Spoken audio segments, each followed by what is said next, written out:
Okay, part 2 of the video Awakening and the Gift of Discernment. So, I've been thinking a lot about this in the last few years, and I'm starting to get a little bit excited about the possibility of sharing this aspect of awakening. So, if you find this content useful, please subscribe, comment, like, make me know or let me know that this is hitting and landing somewhere for you. That would be super helpful. Thank you so much. And so, in a nutshell, I guess what I want to say is that in the first part of this video, I spoke briefly about how one of the side effects, so to speak, and the expressions of truth, of recognizing truth as your nature, as presence itself, one of the side effects seems to be how this discernment seems to operate when relating in the world with others and with dynamics of certain kinds or different situations we find ourselves in. And I was talking about the subtle but very important difference between discernment, which is recognizing that something or someone or the dynamic you're in with someone doesn't feel like it's an expression of truth. It doesn't feel kind. It doesn't feel honest. And the difference between that and judgment, and usually when there is a judgment, there's a belief. There's a few beliefs around there, like this shouldn't be happening, this person is bad, I am good. This is when the story takes over. And usually that leads to even more confusion and conflict and problems. But discernment is different. Discernment is like a gut feeling, an instinct, a very quiet and powerful and non-violent clarity and understanding that something in that situation doesn't feel wholesome, so to speak, and doesn't feel quite right. And in my experience, after awakening, this refines itself and refines itself ever more. And what's important is how to act on this and and this is something that I think we have to learn, through communication, nonviolent communication, healthy boundaries, and all of that good stuff. So in the first video, I was speaking about how this discernment seems to happen in relation to others. But what I want to speak briefly about in this video is that first and foremost, this discernment has to happen within yourself when it comes to your emotional reactions, your responses, your thinking, your behaviors. And this requires another level of humility and honesty that is not always easy and does not always happen, in my experience. In the last 15 years, I've been around a lot of people that have had this awakening, real profound and deep realizations.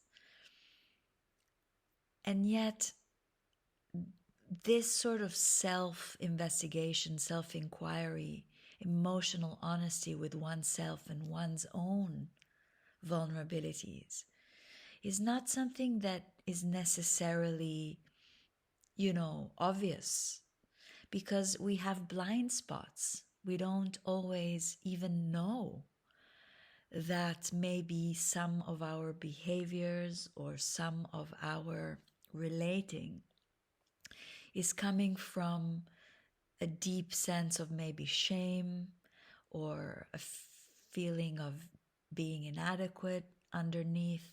because maybe there are some layers of protection around those vulnerabilities. You know, the mind has very clever ways, and even very subtle ways sometimes, of protecting us from these more raw and vulnerable feelings that are at, you know, at beneath all of our behaviors.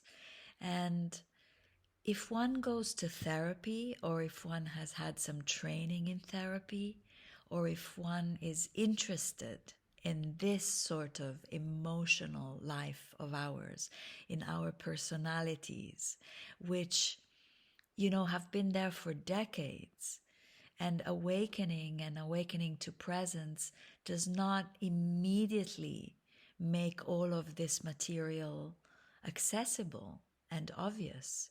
And so this is why having an understanding of the psychological aspect of our lives is so important with awakening, because we can awaken and have some real deep experience and ongoing, you know, understanding, experiential understanding of what you are, and of the undivided nature of what this is.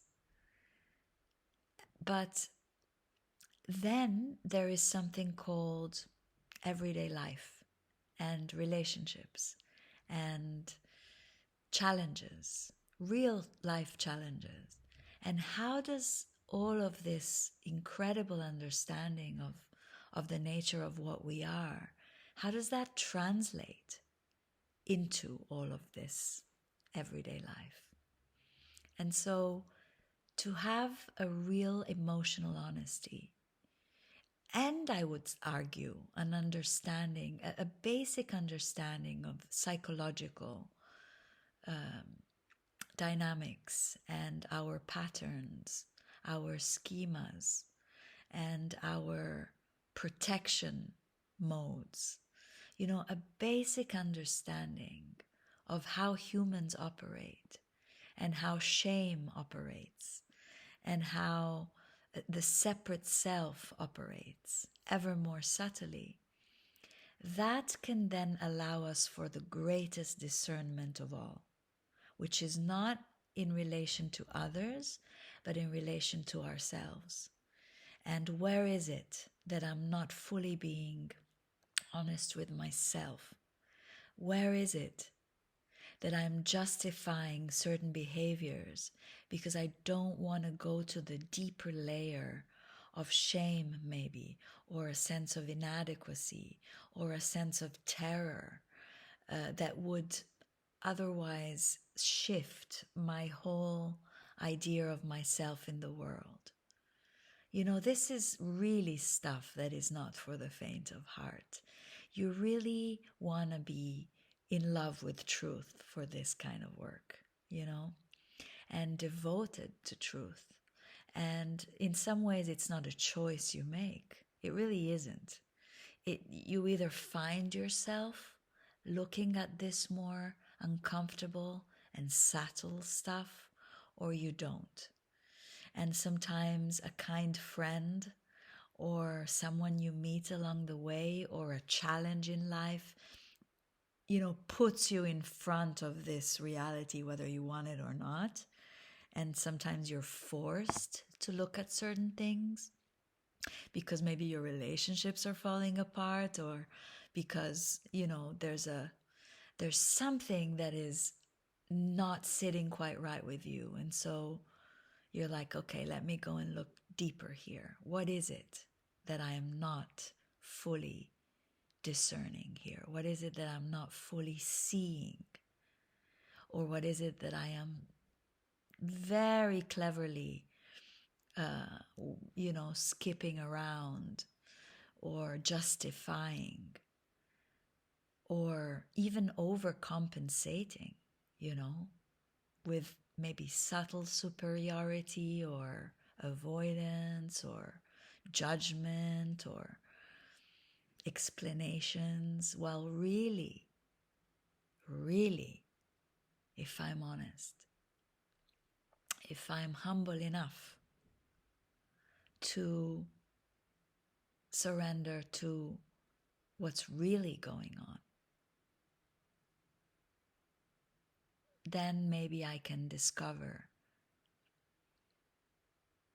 that in the midst of what feels like unbearable discomfort, maybe that's where freedom really is. Real freedom, that doesn't depend still on an idea about who I am or how I want to be seen,